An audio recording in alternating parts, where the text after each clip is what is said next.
मोक्ष के अभिलाषी बन करके जीवन को अपना जीते हैं। अघोर का पर्यायवाची जो गंगा भी है, गंगा को भी अघोरणी ही कहते हैं। आदर्श उन्होंने बैठे थे हमारे महाराज कीनाराम। महाराज कीनाराम के बाद 10 पीढ़ी में बाबा अवधूत भगवान राम जी का, अग्रसर महाप्रभु का पदार्पण हुआ। समय बाद तो हमारे कुछ रोगी जो ठीक हो गए थे, अब वो कहीं जाना नहीं चाहते थे। लेकिन सेवा किसकी की जाए? सेवा तो कमजोरों की जाती है, सेवा छोटे बच्चों की जाती है, बूढ़ों की जाती है, रोगियों की जाती है, और सेवा आप किसकी कर सकते हैं? पर हम लोगों के अघोर परंपरा का वो सबसे बड़ा तीर्थ है, क्योंकि हमारे जो अघोर परंपरा के 3 महान गुरु हुए हैं, चंद्रशेखर जी अब नहीं रहे, लोग नहीं रहे शरीर में। बाबा जैसे आजकल बहुत सारे लोग जॉब में बिजी होते हैं, कॉर्पोरेट लाइफ होती है उनकी, गृहस्थ जीवन जिसे कहते हैं, तो हम कैसे साधना कर सकते हैं कि हम बहुत ज़्यादा तो पूजा भी नहीं कर सकते, तो ऐसे यूथ को आप मतलब कैसे बता सकते हैं कि वो एक अच्छा गुरु कैसे फाइंड करें अपना, और कैसे वो साधना करें, गुरु के बताए हुए उस पे चलें? ये सब कैसे पॉसिबल हो सकता है? हमें ऐसा मतलब कम पूजा करके हम अच्छा कैसे बन सकते हैं, अपना जीवन अच्छा कैसे कर सकते हैं? देखिए, कम पूजा या ज़्यादा पूजा आप नहीं कर सकते हैं कुछ जी। और न पूजा करने से कुछ मिलता है। लेकिन पूजा तो आपके शरीर में सदैव हो रही है। ये सांस चल रही है, आप नहीं चला रहे हैं इसे जी। आपको ये जानना कि ये सांस मैं नहीं चला रहा हूँ, ये तो परमात्मा की है जी। ये शरीर मेरा नहीं, तो परमात्मा का है जी। ये आंखें, हाथ, पैर मेरे बनाए हुए नहीं, न मेरे माँ बाप के बनाए हुए हैं। ये सब परमात्मा की कृति है, परा प्रकृति की कृति। मनुष्य की के रूप में हम जन्म लिए हैं। रामायण में हमारे कहा गया, बड़े भाग मानुष तन पावा, सुर दुर्लभ सब ग्रंथ निगावा। ये बड़े भाग्य से हमको मनुष्य का जीवन मिला है, तो हम इसको बड़े भाग्य से जिए। और ये जो मन है हमारा, और आज के कारपोरेट में तो और मन थक जा रहा है जी। दिन भर कंप्यूटर पर दिन भर काम कर रहे हैं लोग, बच्चे बहुत मेहनत कर रहे हैं। मैं जानता हूं कि समय नहीं मिलता, लेकिन मैं ये भी जानता हूं कि सबको समय मिलता है। जी। आपको घर आने का समय मिलता है, चाय पीने का समय मिलता है, खाना खाने का समय मिलता है, उसके बाद सोने का समय मिलता है। आप चाय पीने को भी भजन बना सकते हैं, आप नाश्ता करने को भी भजन बना सकते हैं, आप भोजन करने को भी भजन बना सकते हैं। भोजनम गोपाल कीर्तनम। भोजन के समय भी यदि हमारे भाव में भगवान चल रहे हो कि हम भोजन कर नहीं हैं, भगवान को भोजन करा रहे हैं। आज ये भगवान का बनाया हुआ शरीर है, भगवान वैश्वानर यहाँ विराजमान है, ये उनका अग्निकुंड है, हम उसमें डालते जा रहे हैं। भगवान की जितनी इच्छा होगी, जब उनका पेट भर जाएगा हम खाना, वो भाव है। ईश्वर प्रार्थना कोई ईश्वर मंदिर में नहीं है, या ईश्वर किसी देव स्थान या तीर्थ स्थान पर नहीं रहते, ईश्वर भाव में रहते हैं। भवानी शंकर बंदो श्रद्धा विश्वास रूपणी। एक श्रद्धा है, एक विश्वास है, परम विश्वास। और परम विश्वास आपको अगर भोजन करते समय भी ये हो रहा है कि मैं भगवान का भजन कर रहा हूँ, मैं भगवान को चाय पिला रहा हूँ, मैं भगवान को पानी पिला रहा हूँ, ये समय तो भी आप भगवान का नाम ले सकते हैं। तो भगवान का नाम लेने के लिए आपको समय ही समय है। कभी ये मत कहिए कि हमें या आधा घंटा 1 घंटा पूजा करने से अच्छा है कि आप हर समय भगवान का पूजन करें। कर से कर्म करो विधि नाना, मन राखो जहाँ कृपा निधाना। मन तो भगवान में रखो सदैव। आज से आप अनेक कार्य करिए, अनेक कार्य करिए। बाबा जैसे कि मन हमारा शांत रहता है, तो उसको हम मतलब जैसे मन बहुत उथल पुथल है, तो हम मन को अपने शांति कैसे रखें, और क्या हम साधना करके अपने मन का मतलब अपना मानसिक संतुलन स्ट्रॉन्ग कर सकते हैं? देखो, साधना तो मैं बोला, मन जितना शांत होगा जी, और शांत तभी होगा। मन शांत ही नहीं रहता है हाँ ना? तो शांत तभी होगा जब आप, अब हमारे जो गुरुदेव ने बताया कि जपेत सिद्धि, जी हम लोग रुद्राक्ष का माला लेकर मंत्र का जाप करते हैं जी, और परमात्मा का लगातार एक मंत्र, अब जैसे हमारे गुरुदेव ने हम लोगों को बताया ओम सच्चित एकम ब्रह्म, जी कि हम अगर ओम सच्चित एकम ब्रह्म का मंत्र जाप करें, और मंत्र मूल रूप से ध्वनात्मक है, ध्वनि में उसको कहना चाहिए। मंत्र को आप मन ही मन नहीं बोल सकते हैं जी। मंत्र को आप ध्वनि के द्वारा ध्वनि प्रदाता कीजिए। जैसे बच्चों को केजी में पढ़ाया जाता है, ऐसे आप भी शुरुआत करिए। कभी भी आप बैठ जाइए 10-20 बार, 25 बार, 27 बार, 27 बार ज़्यादा से ज़्यादा आपको मान लो 27 मिनट लगेंगे, 26 मिनट लगेंगे, आप मंत्र का जाप कर सकते हैं। ओम सच्चित एकम ब्रह्म, ओम सच्चित एकम ब्रह्म, ओम सच्चित एकम ब्रह्म। मंत्र में ध्वनि हो, और ध्वनि हो घंटे जैसी, जैसे हम मंदिरों में घंटा बजा देते हैं और बजने की भी आवाज़ उसकी गुंजायमान होती रहती है, ऐसे ही मंत्र को गुंजाए करके बोलना हो। ओम। और यही मंत्र, यही आवाज़ जब आपका मन सुनता है तो मन शांत होता है। जी। देखिए, आपको संस्कृत नहीं समझ में आएगी, लेकिन आप अगर संस्कृत सुनने लगे, श्लोक सुनने लगे, आपको एक अक्षर भी नहीं समझ में आएगा इसका अर्थ क्या होता, लेकिन आपको सुन के बड़ा आनंद मिलता है, बड़ी शांति मिलती है। संस्कृत सुन के ही शांति मिलने लगती। तो ये जो मंत्र हमारे जो संस्कृत में लिखे गए हैं, इनमें एक ध्वनि भी लिखी है, जिसे आप लोग आज अंग्रेजी में फ्रिक्वेंसी बोलते हैं जी।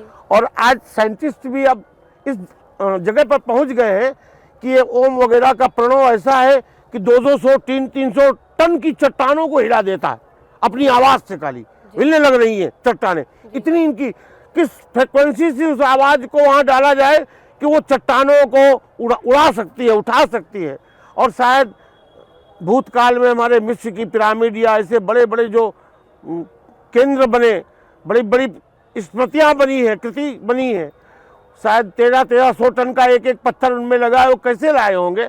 शायद ये आने वाले समय में हम लोग जान पाएंगे कि मंत्र में और कितनी ताकत है। और मंत्र के लिए आपको कहीं जाने की जरूरत है, आप घर में कभी तो टाइम मिलेगा ना। आप 15 मिनट अखबार पढ़ सकते हो, 15 मिनट मंत्र क्यों नहीं जाप कर सकते। तो ये कहना तो गलत बात है कि हमको टाइम नहीं मिलता है पूजा के लिए। पूजा के लिए आपके पास टाइम ही टाइम है।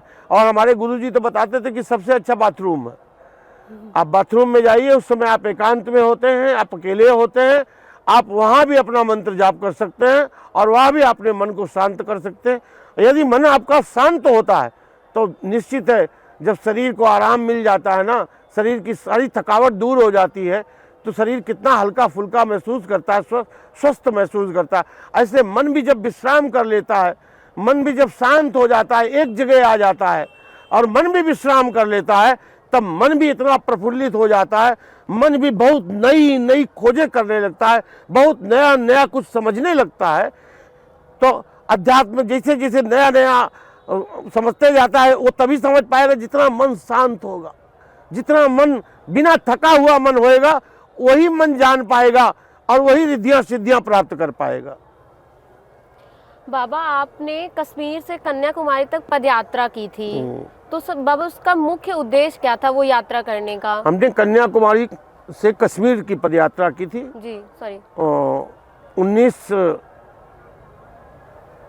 19 अक्टूबर 1994 में जी। मैंने कन्याकुमारी से पदयात्रा शुरू की थी 11 लोगों के साथ में जी।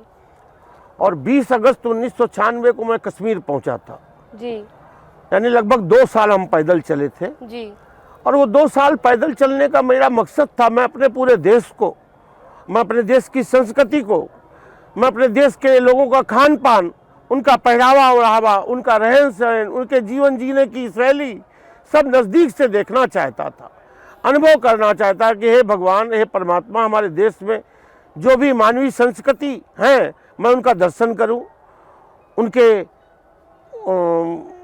जो इष्ट हैं, देवता हैं, उनकी पूजा पद्धतियां हैं, उनके अन्य जीवन के पद्धतियां हैं, उनका मैं अध्ययन करूं, अनुभव करूं और सबके अंदर मैं उस परमात्मा का दर्शन करूं। इसीलिए मैं पूरे देश में पैदल घूमता था, सभी संत महात्माओं महापुरुषों के आश्रमों में भी जाता था, शमशानों में भी रहता था और जो भी मुझे कहीं प्रेम से कोई देवस्थान मंदिरों में भी मैं निवास करता था। तो इस तरीके से एक पढ़ाई थी जो 2 साल हम लोग साधना भी कर रहे थे, पदयात्रा करके नया उस जीवन को सीख भी दे रहे थे।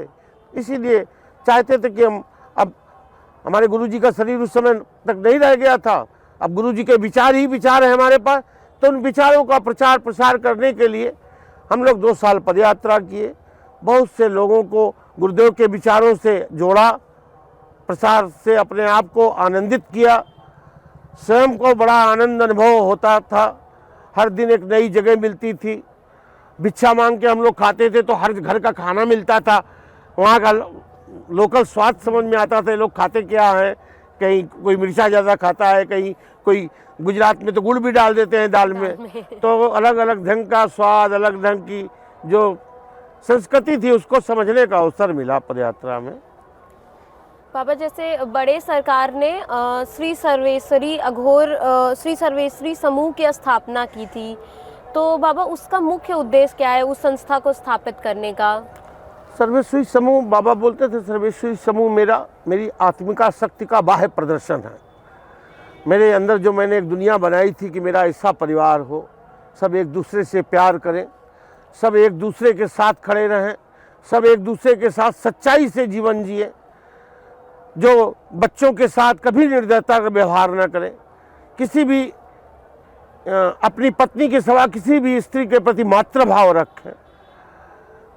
तो ये जो विचार दिए थे, कुछ रोगियों की सेवा करें, अंधों लोगों को मार्गदर्शन के लिए उनको छड़ी दें, उन्हें मार्गदर्शित करें, आगे रास्ता बताएं, ये जितनी भी सेवा के कार्य थे कि हम समाज में जब आ गए हैं तो हम सर्वेश्वरी समूह के माध्यम से वो सेवा कार्य जो मेरे गुरुदेव ने किए हैं जीवन में, वो सदैव होते रहें, उसके लिए एक संस्था बनाई गई, एक समूह बनाया गया, उसका नाम भी बाबा ने रखा समूह, एक जैसा मुंह, एक जैसे विचार, एक जैसी वाणी में ओतप्रोत सब एक साथ रहने वाले, एक माता पिता की अपने आप को संतान समझने वाले लोगों का घर का नाम है सर्वेश्वरी समूह। बाबा, इसके अंतर्गत स्कूल, हॉस्पिटल सब चलते हैं जितना मैंने सुना है। हाँ, बहुत स्कूल हैं, कॉलेज हैं। तो उसमें क्या बच्चों को फ्री की शिक्षा और फ्री मेडिसिन प्रोवाइड की जाती है? बहुत से आश्रमों में हमारे बच्चे रहते हैं, हमारे नई भी स्कूल हमारे पास है, वहाँ तो हम बहुत से गरीब बच्चों को आश्रम में रख कर पढ़ाते हैं जी, उनके जीवन बनाते हैं, डिग्रियाँ दिलाते हैं, अधिकारी बनते हैं, अफसर बनते हैं हमारे आश्रमों में रह के। लेकिन और उनकी फीस भी हम लोग भरते हैं, उनकी पढ़ाई का जो भी खर्च होता है वो भी सब उठाते हैं। तो इस तरीके जहाँ स्कूल है वहाँ स्कूल में पढ़ाते हैं, जहाँ स्कूल नहीं है वहाँ दूसरे स्कूलों में बच्चों को पढ़ाते हैं, गरीब बच्चों को, जिससे उनका जीवन उत्थान हो। बाबा, ये जातिवाद और दहेज प्रथा को लेके आपका क्या दृष्टिकोण है? वो दहेज प्रथा के लिए तो मैं बोला, दहेज एक अभिशाप था समाज पर और आज भी है, और लाखों बच्चियों की बाबा ने शादी विवाह इसीलिए किए, और कोई नियम था कि कोई 1 रुपए का लेन देन नहीं करेगा। जो भी माता पिता चाहें, जो आडंबर में और बाहरी आडंबर और दिखावे में जो करोड़ों रुपए लोग खर्च करते हैं, वो खर्च ना करके अपने बच्चों को अगर गिफ्ट के रूप में दे दिया जाए, उनकी मदद के लिए, कुछ उनका मार्गदर्शन करने के लिए उनकी कोई मदद की जाए, तो उसे बाबा बुरा नहीं मानते थे। लेकिन जो दहेज लेना देना था, जो बाह्य प्रदर्शन थी, इतनी भीड़ लाएंगे, इतने शादी में आदमी आएंगे, इस आडंबर बाबा ने रोक लगाई, और बाबा ने कहा कि नहीं, ये प्यार के रिश्ते हैं, इन्हें व्यापार के रिश्ते न बनाया जाए, प्यार के रिश्तों को प्यार में ही पाला जाए, प्यार में ही पोसा जाए।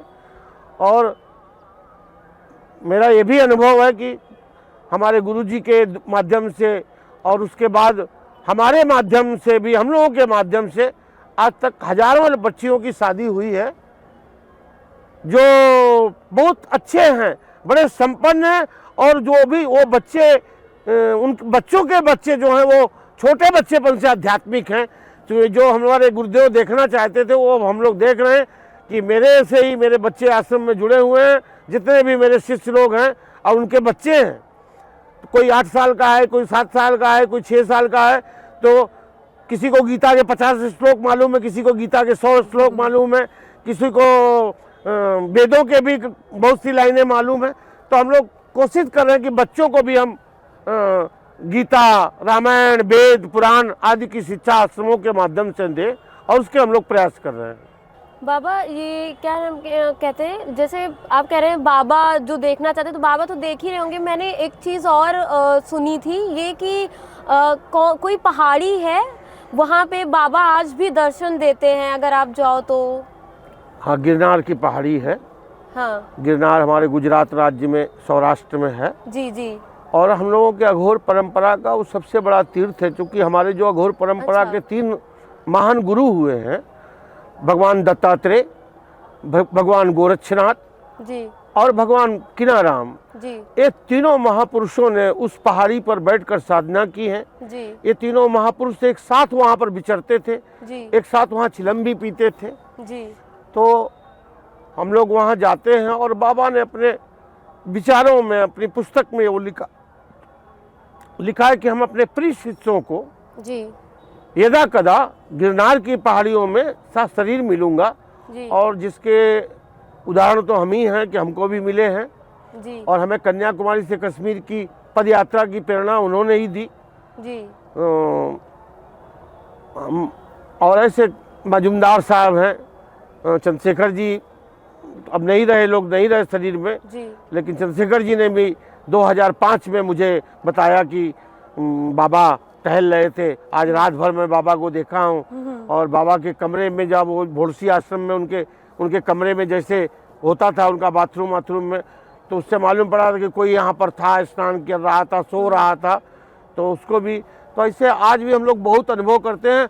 और बहुत से लोगों ने अब तक हम लोगों को, लाखों लोगों को बता चुके होंगे कि बाबा उनके यहाँ कोई बीमार था, अचानक तो रात में 2 बजे आ गए, उनको दवाएं दी, उनको ठीक कर दिए।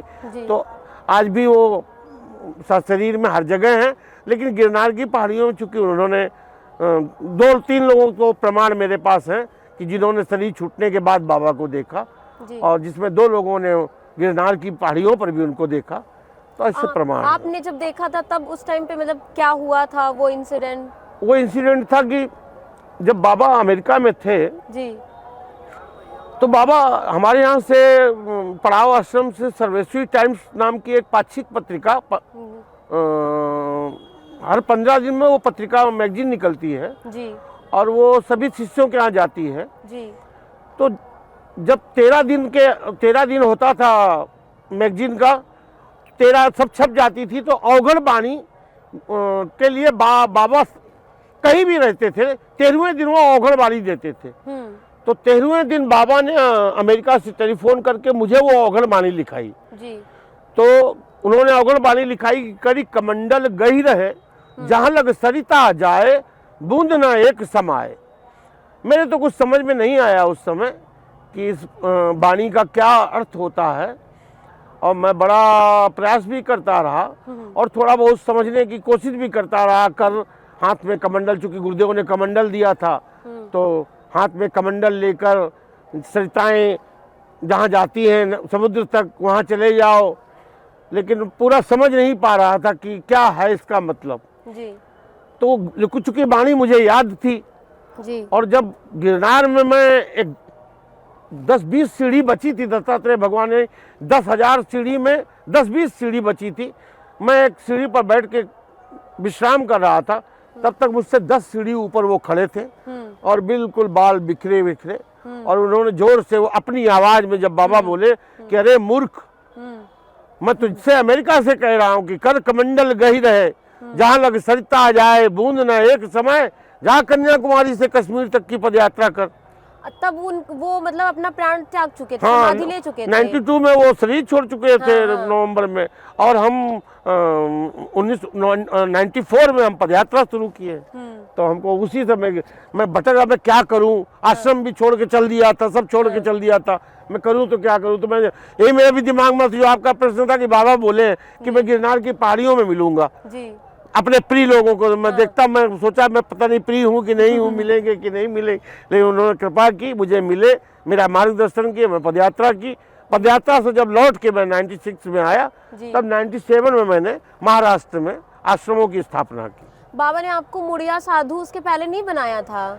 मुड़िया मैं बच्चेपन से रहा था, लेकिन साधु का नामकरण मुझे बाद में मिला। मेरी जब गुरु देखते हैं पात्र बन गए तभी देते हैं नाम। अच्छा, तो जब उन्होंने शरीर छोड़ने के बाद आपको ये जिम्मेदारी दी? शरीर छोड़ने के बाद पद यात्रा की जिम्मेदारी। मुड़िया साधु तो मैं उनके समय अलख राम नाम उनके रखा हुआ, गुरु जी का नाम रखा हुआ। आपका वैसे क्या नाम था बाबा जी? वो नाम छोड़ दीजिए। अलख राम गुरुदेव का नाम हो। जी ये संभव राम है, अलख राम है, गौतम राम है, प्रियदर्शी राम, ये सब मेरे भाई हैं। जी गुरु भाई। सबका नाम बाबा ने रखा, उससे पहले उनका क्या नाम था, वो लोग कहीं से तो पढ़ते थे, लिखते थे, किसी परिवार से तो आए थे। बाबा, महिलाओं की सम्मान में बाबा जी एक बहुत विशेष जोर देते थे कि महिलाओं का सम्मान होना चाहिए। महिलाओं, चूंकि हम लोग अघोर साधक हैं, तो हम किसी भी स्त्री मातृ के लिए मातृभाव रखते हैं। तो माता का ही हमारे गुरुदेव कहते भी थे, चाहे बेटी हो, चाहे पत्नी हो, बहन हो, बुआ हो, कुछ भी हो, अगर आप अपने मातृभाव को केंद्र में रखेंगे कि ये मातृशक्ति है, ये माता का रूप है, तो आप उनका आदर करिए। और उनका आदर करना ही इस भारत देश की मर्यादाएं, प्रतिष्ठाएं उसी से बनी है। हम लोग इस अपने देश को भी भारत माता बोलते हैं। तो किसी स्त्री का अपमान करना अपने देश का अपमान करना, अपनी माँ का अपमान करने के बराबर होता है।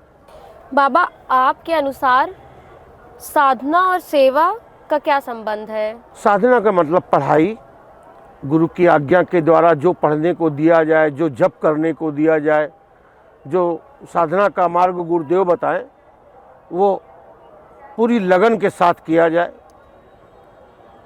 जिसे हम लोगों को एक कोर्स दिया जाता था, जाइए आप इतने दिन तक भिक्षा मांग के खाइए। जी। तो जिस भिक्षा मांग के खाने से जो था ना कि अरे हम तो राजघराने में पैदा हुए हैं, हम तो इतने बड़े परिवार में पैदा हुए हैं, हमारे तो खुद ही हजारों नौकर थे, तो हम क्या भीख मांग के खाएंगे। तो ये जो अहंकार हमारा है, ये नष्ट हो जाए कि मैं कुछ भी नहीं हूँ, मैं तो खुद ही नौकर चाकर से भी ज़्यादा गया गुजरा हूँ। मैं तो प्रभु से बोल रहा हूँ कि मुझे नौकर नहीं, अपना चाकर बना लो, जिसे मीरा जी बोलती थी, प्रभु जी माँ को चाकर राखो जी, मैं आपके नौकर से भी छोटी रहूं, उनके कपड़े धोऊं मैं। तो ये भाव होता है हम लोगों का, दासान उदास, गुरु का शिष्य, गुरु का गुलाम। कबीर तो उससे भी बड़ी बात बोलते थे। कबीर बोलते थे, मैं राम को कुकरा, मोतिया मेरो नाम, मैं कुत्ता हूँ भगवान का, मेरा मोती नाम है, गले हमारी जांजरी, मेरे गले में जांजरी डाल रखा है भगवान ने, जय खींचो तो ही जाए, वो जहाँ ले जाता है वहाँ मैं जाता हूँ। तो ये भाव है अपने गुरु के प्रति शिष्य का कि जो हमारे गुरु कहते हैं उस पर हम जम के साधना करें और उनकी आज्ञा का पालन करें और जितने अपने गुरु की सेवा करें, वो कैसे उनकी सेवा प्रसन्न रहे, वो सेवा में आता है। उनके आदेशों में ही उनकी सेवा छिपी रहती है कि जब वो कोई आदेश देते हैं और हम पूरा कर देते हैं, यानी मैंने गुरु की सेवा की। बाबा, अघोर साधना जो होती है वो सरल होती है या कठिन होती है? मतलब अघोरी का जीवन मतलब आसान होता है या नहीं? तो नहीं कह सकता हूँ कि मैं आसान होता है तो बड़ा कठिन। अकेले एकांत में रहना, विंध्याचल में, हिमालय में एकांत में घूमते रहना, मनुष्यों के संपर्क से दूर रहना। जी। अपने साधना काल में तो यही होता है, साधना काल में तो एकांत में ही रहा जाता है और थोड़ा दूर रहता है, बहुत दूर रहता है संसार से। बहुत से, जैसे मैं ही 18 साल की उम्र में पूरा हिमालय घूम रहा था, पूरे हिमालय का दर्शन कर रहा था। वहाँ बहुत जगह हमको बहुत प्यार मिलता था, बड़ा आदर मिलता था, सम्मान मिलता था। कई गालियाँ भी लोग देते थे, डांटते भी थे, भाई इतना सुंदर हो, इतने अच्छे घर के लड़के मालूम पड़ते हो, भीख मांगते हो, शर्म नहीं आती। कितने लोग डांटते भी थे और कितने लोग आदर सम्मान में, मैं धन्य हो गया आप मेरे घर पधारे, मेरे घर में आपने भोजन किया, मैं धन्य होगा। कितने लोग इस प्रसन्न भी होते, कितने लोग नाराज भी होते, संसार है। तो उसको कष्ट या दुख नहीं कह सकते, क्योंकि ये कष्ट और दुख से अलग हो जाने के लिए ही तो साधना में जाया जाता है। बाबा, ये अध्यात्म जो मंदिर और पूजा में ही सिर्फ शामिल है या हम अपने मन को शांत करके, एकाग्र करके, अच्छा कर्म करके भी साधना कर सकते हैं? बस इसी बात में जो आप कह रही ना, यही असली है जी। कि अपने मन में ही परमात्मा है। जी। मनाना मनुष्यम कारणम बंधनम मोक्षम। जी। मन ही सबसे ज्यादा शक्तिशाली है। अब मन में आप ईश्वर को जब केंद्र करके कोई कार्य करते हैं तो आप ईश्वरी कार्य करते हैं, और जो खाली आप तन से ईश्वरी कार्य करते दिखाई पड़ जाते हैं तो वो ईश्वरी कार्य होता नहीं, दिखलाई पड़ता है। ये व्यक्ति पूजन कर रहे हैं, हवन कर रहे हैं, लेकिन उनका मन क्या कर रहा है वो तो हम नहीं जानते हैं। ऐसे ही मन जब पूजा कर रहा होता है तो तन भले आपका कुछ दूसरा काम कर रहा हो, लेकिन मन अगर अध्यात्म में, ईश्वर में बैठा है, तो वो सबसे बड़ी विशेषता है। बाबा, हर जो समाज सेवा होती है तो वो हर साधक का कर्तव्य होता है। बिल्कुल बिल्कुल। समाज सेवा का मतलब है, साधक का मतलब ही है कि आप, जैसे हम उन बच्चों को भी साधक कह सकते हैं जो ग्रेजुएशन कर रहे हैं, जो पढ़ाई कर रहे हैं, एक 10 में है, 12वें में है, वो भी सब साधक हैं। कुछ वर्ष उनके साधना के गुजर चुके हैं, कुछ वर्ष उनकी साधना में बाकी ग्रेजुएशन कर लें, मास्टर कर लें, तो कोई उनको पद मिल सकता है, कोई नौकरी मिल सकती है। ऐसे ही जो साधना करने के बाद जब वो पद मिलते हैं, जब वो शक्तियाँ मिलती हैं हमको, उन शक्तियों से हम समाज की सेवा करते हैं, तो समाज में कमज़ोरों की सेवा की जाती है। तो जितना भी कमज़ोर की सेवा करने के लिए ही तो ज्ञान प्राप्त होता है। आप IAS बनते हैं, IPS बनते हैं, तो सेवा करने के लिए बनते हैं। फिर बाद में कोई सेवा करता है नहीं करता, वो तो अलग बात है। लेकिन अध्यात्म में तो केवल सेवा ही की जा सकती है आध्यात्मिक शक्तियों से, और आध्यात्मिक शक्तियों का दुरुपयोग नहीं करना चाहिए किसी को। आपकी दृष्टि में जो ईश्वर होता है वो मूर्ति में होता है या मनुष्य में? क्योंकि आजकल लोग मूर्ति पूजा करते हैं, लेकिन दूसरों के साथ वही बुरा करते रहेंगे, बुराई करेंगे, उनके साथ बुरा व्यवहार करेंगे, नीचा दिखाएंगे, लेकिन भगवान की सुबह शाम घंटी बजाते रहेंगे। तो वही है, आप बिल्कुल सही कह रहे हैं। मनुष्य को, जो मनुष्य का आदर सम्मान नहीं कर पाए, अब हम अपनी माँ का आदर सम्मान न करें और पत्थर की मूर्ति में बनी माँ को घंटों पूजा करें, तो ये तो पाखंड ही हुआ। ये तो पाखंड ही हुआ। और पाखंड किसे कहते हैं? जिसे जीवित जागृत प्राणियों से प्रेम नहीं होता है, उसे मंदिर में बैठे पत्थर के देवता से या मस्जिद के शून्य निराकार ईश्वर से कभी प्रेम नहीं हो सकता। बाबा, जिस तरीके से आज समाज जिस दिशा में जा रहा है, पत्नी अपने पति को मारे दे रही हैं, इतनी सारी हिंसाएं हो रही हैं, अगर बाबा आज के टाइम पे जीवित होते तो वो हमारे समाज को क्या संदेश देते हैं? बाबा इस समाज की कल्पना किए थे जो आज हम लोग देख रहे हैं आज जी। तो बाबा ने कुछ आदेश किए थे। अगर हम लोग उनके विचारों को पढ़ेंगे, उनकी किताबों को पढ़ेंगे, तो उसमें जो आज हम जीवन देख रहे हैं, शायद इससे भी ज़्यादा खराबियां समाज में और आ सकती हैं भी आने वाले समय में। जो आज ये हो रहा है, वो इतनी ज़्यादा मनुष्य के अंदर तृष्णा समा गई है, तृष्णा के बसीभूत हो करके आदमी जैसे जैसे ईश्वर को और अपने संस्कारों को भूलता जा रहा है, उसी से ये ज़्यादा मारा मारी, लूट मार, एक दूसरे को नीचा दिखाना, एक दूसरे की हत्या कर देना, एक दूसरे को, इसी में तो मनुष्य लग चुका है। हमें दूसरों का, अपने बनने का उतना कोई नहीं, वो जितना दूसरे को बिगाड़ने का मन करता है कि मैं बनूं या ना बनूं, इसका बाबा इसका बिगाड़ दो। तो ये जो है, ये आज हम लोगों की विचारों में पता नहीं क्यों ऐसी गंदगियां आ रही हैं। ईश्वर, हम लोग प्रार्थना करेंगे कि ये आने वाले हमारे जो बच्चे हैं वो बहुत समझदार आएँ, और जैसा आप लोग बोल रहे हैं कि जो मनुष्य में मनुष्य नहीं का आदर नहीं करता है, वो मंदिर में भगवान को कैसे आदर करता होगा। शायद ये दिखावा ही हो सकता है, पाखंडी ही हो सकता है।